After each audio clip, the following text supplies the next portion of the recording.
Cristo a todos, aqui é o pastor Carlos que vos fala. E uma vez mais nós vamos estar discutindo um pouquinho sobre a palavra de Deus. Hoje tratando sobre um tema que é de suma importância do cristão, do crente, do servo de Deus, que é escatologia. A palavra escatologia é a junção de duas palavras gregas, eschatos, que é último, significado de último, e logia vem de logos, palavra, ou estudo das últimas coisas, ou estudo das coisas vindouras. Quando nós tratamos sobre essa questão de estudar as coisas vindouras, ou o estudo das últimas coisas, nós vemos que todas as religiões, ou boa parte das religiões, defende uma ideia após a morte. Após morte é defendida por algumas pessoas. Então, o tratamento ou o tratado que nós vamos dar hoje é sobre o destino da alma. Entendendo que há algumas religiões que defendem alguns pontos de vista antibíblico, até mesmo porque aqueles que eu vou te apresentar, ele é antibíblico, porém não deixa de apresentar uma certa escatologia ou um destino para a alma. Vamos lá. Quando nós tratamos do Espiritismo, nós tratamos da reencarnação. Eles defendem a reencarnação como um processo, uma ação que após a morte, essa pessoa vai para um determinado campo, a qual ela vai retornar através de um animal, através de alguma coisa, através de um outro ser humano, e para expurgar, para chegar a um grau e tal. Não quero me ater nisso. Então, essa é a ideia do Espiritismo, né? Da reencarnação. Transmigração da alma. Essa é uma ideia que parte da filosofia. Quem vai trazer essa ideia para nós é o Dr. Sócrates, 350, se não me falha a memória, antes de Cristo. E ele vai dar essa ideia da alma no campo das ideias, no pensamento das ideias. Então a pessoa morre, então ela se desprende. Ela tinha uma ideia, Sócrates tinha uma ideia de que o corpo seria uma cadeia da alma. Não é a mesma ideia do cristão, não é a mesma ideia do cristão e nem do pensamento de Cristo. Mas Sócrates ele tinha essa postura diante da sua filosofia que o corpo era uma cadeia que quando o homem morria, ele ficava livre dessa cadeia e ia para o campo das ideias. Nós também temos a Igreja Católica Romana, a Católica Apostólica Romana, que defende o purgatório como também uma via de escape do inferno, onde a pessoa que não cometeu pecados tão pesados iria para esse lugar e expurgava o seu pecado, e depois do seu pecado expurgado, ele era levado então para o céu, que isso é totalmente antibíblico, não existe na Bíblia, pelo menos na Bíblia Sagrada e nem na própria Bíblia Católica com os 7 livros apócrifos. Você não encontra um texto que venha embasar essa teoria. E nós temos os testemunhos de Jeová, que é o anacreacionismo. O anacreacionismo nada mais é do que o extermínio da alma. Então, para ele não tem céu, não tem inferno. Por que não tem céu, não tem inferno? Porque morreu, acabou. Ok? Nós vamos adentrar agora sobre a questão da morte. Mas antes de eu falar um pouquinho sobre a questão da morte, eu gostaria de expor a vocês o porquê existe essa questão da crença após a morte. A crença para onde vai a alma, a crença sobre o inferno, o céu, e todas essas teorias que foram levantadas de purgatório, de campo das ideias, etc. Quando Deus ele fez o homem perfeito, ele fez o homem para os seus fins, e colocou no homem, pelo menos 3 coisas existem no homem. O corpo, que é o meio que o homem se expressa, é o meio que o homem está se expressando, né? Eu estou falando com vocês, eu estou gesticulando minhas mãos. Se eu tocar, eu vou ter o tato, o olfato, a visão, a audição, que são os 5 sentidos a qual o corpo se expressa o desejo e a vontade da alma. Essa é uma das questões importantes de entender, porque a alma ela tem as suas funções. E cada parte, cada elemento que Deus criou para o ser humano, ele tem uma função específica. O corpo é expressar a alma. A alma é a sede das emoções, decisões, percepções, vontades, desejos. Então, a alma está dentro desse campo. A decisão, a emoção, o sentimento e tudo mais. E nós temos também o espírito. Quem vai nos dar essa ideia vai ser o apóstolo Paulo em 1 de Tessalonicenses, capítulo 5, e versículo 23. Ele vai dizer assim, ó: "E o mesmo Deus de paz vos santifique em todo o vosso espírito, alma, em todo o vosso corpo, espírito, alma e corpo. Em todo o vosso corpo, espírito e alma. E seja plenamente conservados e irrepreensíveis." Hebreus capítulo 4, versículo 12, vai dizer que a palavra de Deus é mais penetrante do que uma espada de dois fios, de dois lados, corte dos dois lados, que penetra, fazendo divisão entre espírito e alma, acertando em medulas e acertando em moléculas. Então, quando nós tratamos sobre a questão da pós-vida, o que acontece pós-vida? A resposta é: o corpo volta ao pó. Isso, Eclesiastes capítulo 12, já estou aberto nele. E versículo 7 diz assim: "E o pó volte à terra", que é o corpo, matéria, "como era, e o espírito volte a Deus, que o deu." Então, nós vamos entender o seguinte, que existe algumas mortes. Uma morte, ela representa o físico, outra morte, ela representa o espiritual. E há uma terceira morte. Então, eu gostaria de falar com você sobre essa questão para nós entendermos melhor a escatologia e o porquê que nós cremos no inferno, porque nós cremos no céu, por causa desse detalhe.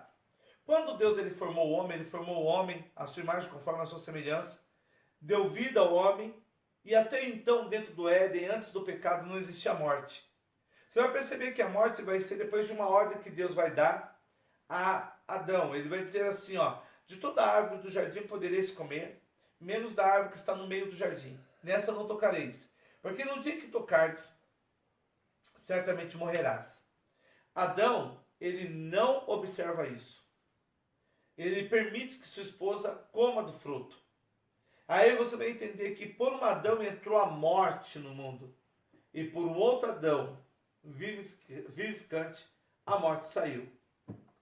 Para nós entendermos isso, nós teremos que pegar aqui em 2 de Coríntios, capítulo 5, versículo 1, que vai dizer assim: "Porque sabemos que se a nossa casa terrestre desse tabernáculo se desfizer, temos de Deus um edifício, uma casa não feita por mãos, eterna, nos céus." Então, o edifício, ele é uma figura de linguagem, e tabernáculo, uma figura de linguagem. Quando se fala sobre casa, também é uma figura de linguagem referindo ao corpo. E quando ele fala eternas no céu, ele está dizendo que alguma coisa vai ir para o céu, alguma coisa vai morar no céu, alguma coisa vai estar no céu. Aí vem o versículo 8, que vai dizer assim, ó: "Mas temos confiança e desejamos, antes, deixar este corpo para habitar com o Senhor, ou queremos, antes, ausentar-nos do corpo e estar presentes ao Senhor." A ideia do apóstolo Paulo era o desejo que ele tinha de estar com Cristo, mas para estar com Cristo precisava deixar esse corpo. Na primeira parte, a morte física.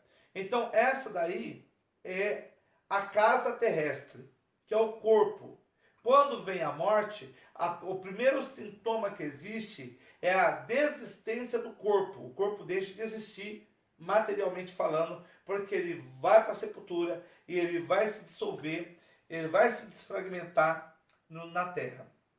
Mas o que mantém um corpo espiritual, ou corpo vivo, ou corpo morto, mas o espírito vivo, é algo importante que nós precisamos entender com muita clareza. que é o espírito do homem.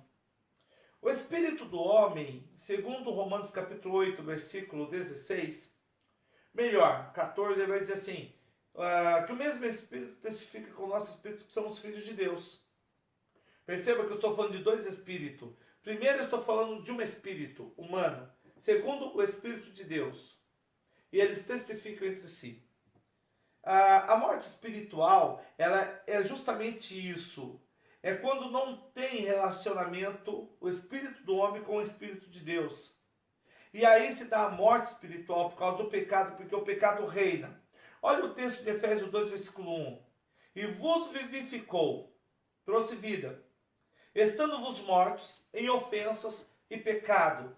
Quando o pecado ele está próximo do homem, está ativo no homem, o homem interior, que é o espírito do homem, que é o espírito de vida, ele está morto. E aí há o problema, porque se essa pessoa descer à sepultura com o espírito dele morto, sem comunhão com Deus, essa pessoa ela tem uma direção, é o inferno, o Hades. A palavra, segundo está escrito em Lucas capítulo 15, versículo 24, ele diz assim, porque este meu filho estava morto e reviveu, tinha se perdido e foi achado, e começaram a alegrar-se. Preste bem atenção, que o texto diz o seguinte, esse meu filho estava morto e reviveu, mas o filho voltou para casa. Fisicamente falando, o filho voltou para casa. Então, o que o pai estava dizendo? Olha, o meu filho, espiritualmente, ele tinha morrido. Por isso que ele saiu da minha presença. Mas aí, o que acontece? Ele revive. Ele reviveu porque ele retornou para a minha presença. O capítulo 15 de São Lucas, principalmente quando se retrata do filho pródigo, ele é o representativo da ação divina. Ele é a representação da ação divina para a vida daquele filho. E ele trouxe vida àquele filho novamente quando o aceitou gostoso em seus braços e em sua casa. Então, a vida espiritual, ela em Cristo, ela é ativa. E estando ativa, ela tem vida eterna. A vida espiritual sem Cristo é morte. Jesus ele diz assim, eu sou o caminho, a verdade e a vida. Quem crê em mim, ou melhor, eu sou o caminho, a verdade e a vida. Essa é uma parte do texto. Em João capítulo 11, ele vai dizer assim, eu sou a ressurreição e a vida. Aquele que crê em mim, ainda que esteja morto, viverá. A palavra morto, nesse caso, é espírito. Quando o espírito está morto, o corpo também está morto e lançado ao inferno o seu espírito. Agora, quando o espírito está vivo, tanto o corpo quanto o espírito têm uma promessa. A primeira promessa é o que está em Lucas capítulo 16, que é o pobre que estava na casa do rico todos os dias e pedia pão ao rico, e o rico lhe dava do que subejava, e quando lhe dava? A maioria das vezes não lhe dava, fazendo a injustiça, e agora o rico vai passar a vida dele no Hades, e Lázaro, ele vai aos seios do pai Abraão. Para nós entendermos essa questão, essa é a vida espiritual.